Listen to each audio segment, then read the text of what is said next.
Olá pessoal, aqui é Mário Goulart, eu sou o analista e a gente está aqui, hoje é dia 12 de maio, ontem, fim da tarde, foi publicado o balanço do primeiro trimestre de 2022 da JBS e a gente vai mostrar um pouquinho aqui os destaques desse balanço. Antes eu vou pedir para você se inscrever aí no nosso canal do YouTube, dar o seu like e se você quiser me siga no Instagram, @oanalisto, que eu estou sempre mostrando alguma coisa interessante ali sobre resultados das empresas, análise fundamentalista e outros temas interessantes aí de mercado, tá? Vamos lá, eu vou começar mostrando o balanço, perdão, não o balanço, mas a apresentação de resultados feita pela administração da empresa. Vamos começar por ali, pelo PDF. Então, temos aqui como destaques do primeiro trimestre aí uma receita líquida de 91 bilhões, um crescimento de 21% em relação ao ano anterior, uma margem EBITDA de 10 bilhões de reais, crescimento de 47% em relação ao primeiro trimestre do ano passado. Essa margem aí dá 11%, né, no ajustado, e um lucro líquido de 5 bilhões, crescimento de 151% em relação ao ano anterior. A gente vai jogar aqui um pouquinho para o Bloomberg para dar uma olhada nesses números por lá.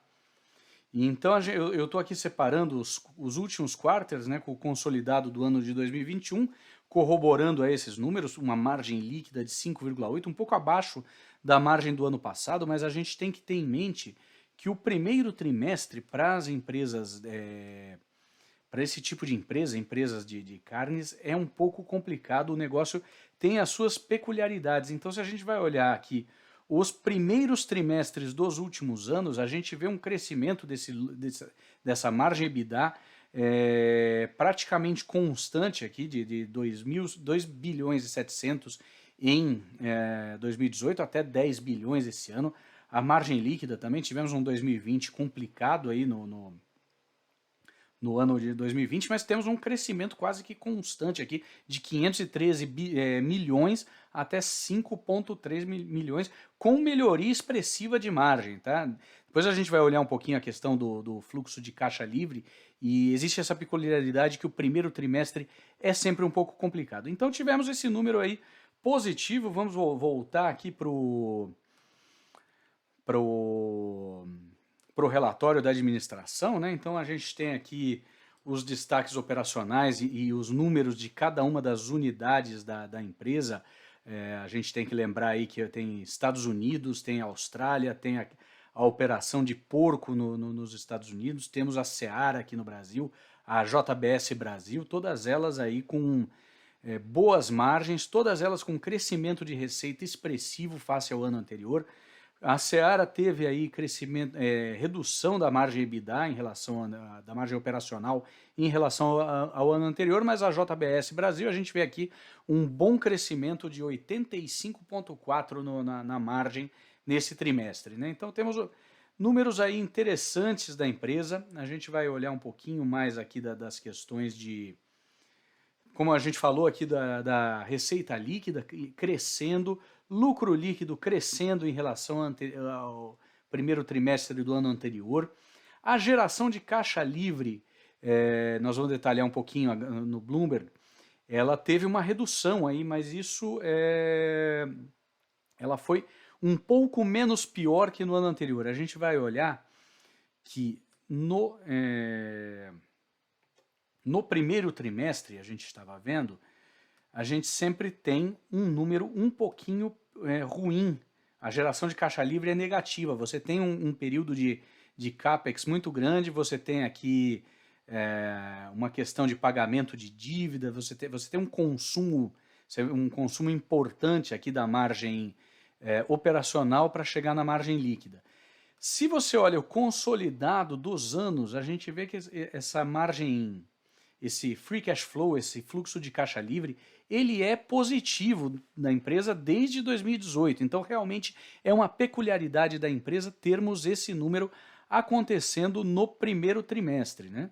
Em relação aqui ao endividamento da empresa, a gente vê que ela está com um pouquinho menos de caixa que no ano anterior, mas a dívida também diminuiu. A empresa vem trabalhando nesses números. Vamos voltar aqui para os números do relatório, né? Então temos destaques ESG, retorno sobre o capital investido de 26% nesse primeiro trimestre, comparado aí com 24,7% no ano de 2021, um número que vai ficando positivo.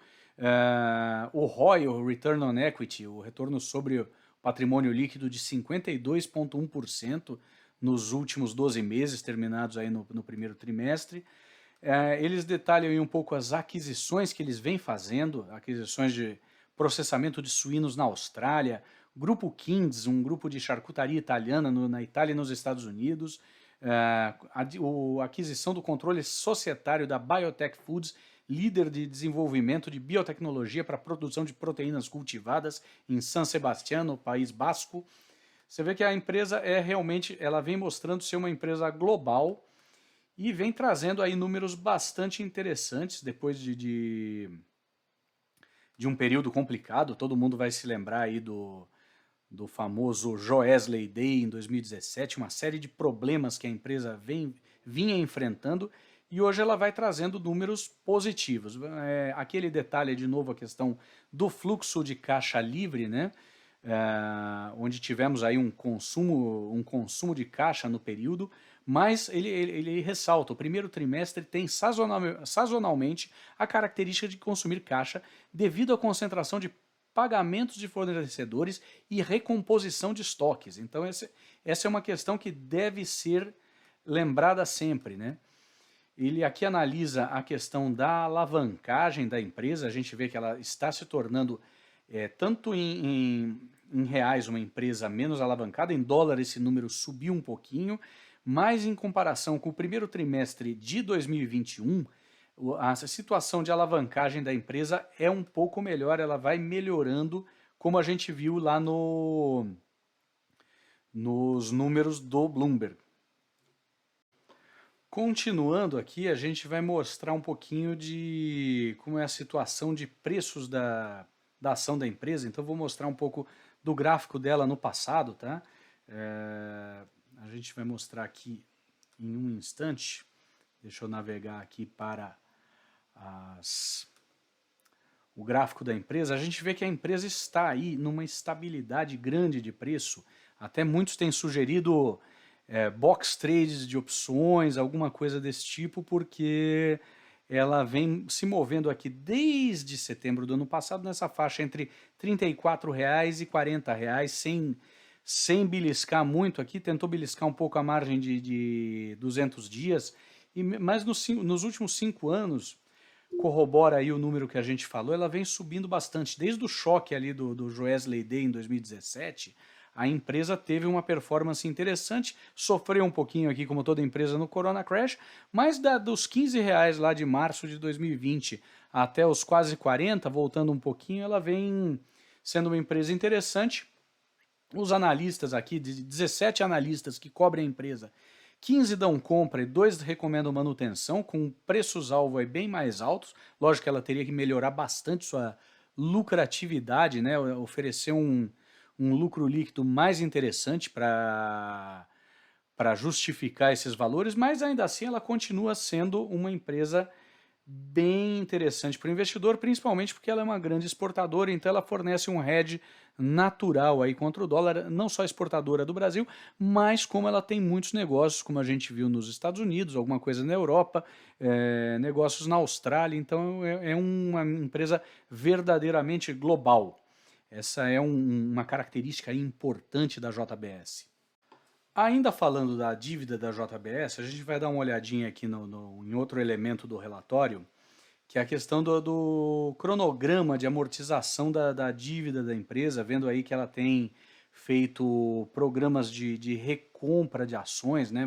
Os acionistas têm estado bastante felizes aí com essas recompras, e ela tem todo um planejamento aí de suas dívidas vencendo até 2052. Então, mesmo sendo uma característica desse negócio, o endividamento mais forte, ela tem um planejamento. A gente olha aqui, inclusive, como é que se compõe a dívida, né?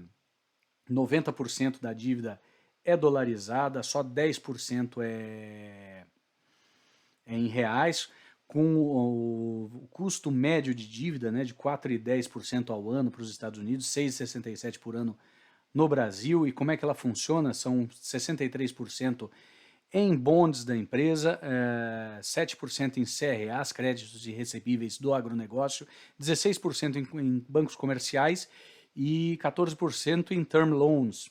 Então, o endividamento da empresa é controlável, sendo que, novamente insisto, o endividamento é uma variável importante no agronegócio, principalmente na questão de pecuária de proteína.